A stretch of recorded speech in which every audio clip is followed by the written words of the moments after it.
एक समाज सेवक की कहानी, बदलाव की एक किरण।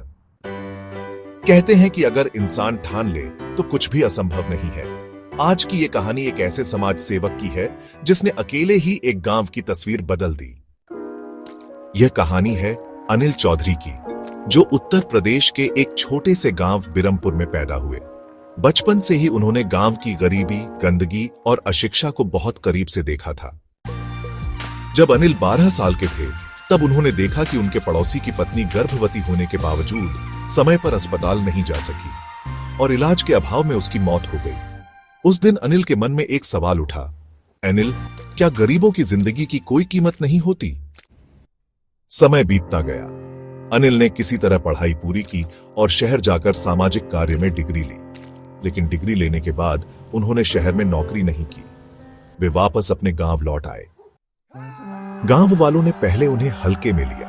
कहा, क्या करेगा ये लड़का, ना पैसा है, ना ताकत, ना कोई ओहदा। लेकिन अनिल ने हार नहीं मानी। उन्होंने सबसे पहले गांव के बच्चों को इकट्ठा करना शुरू किया। एक पुराना गोदाम था, वहीं पर उन्होंने छोटी सी पाठशाला शुरू की। शुरुआत में सिर्फ 5 बच्चे आए, लेकिन एक साल में यह संख्या बढ़कर 50 हो गई। अनिल ने फिर गांव की महिलाओं के लिए सिलाई कढ़ाई का केंद्र शुरू किया। उन्होंने शहर से कुछ प्रशिक्षकों को बुलाया और महिलाओं को आत्मनिर्भर बनाना शुरू किया। एक और बड़ी समस्या थी गंदगी और साफ सफाई की कमी। अनिल ने खुद झाड़ू उठाई, नालियां साफ की।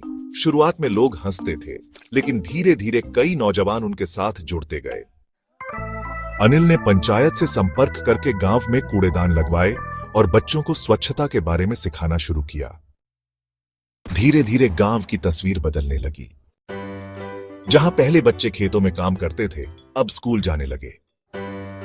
जहां महिलाएं घर तक सीमित थीं, अब वो अपने पैरों पर खड़ी होने लगीं।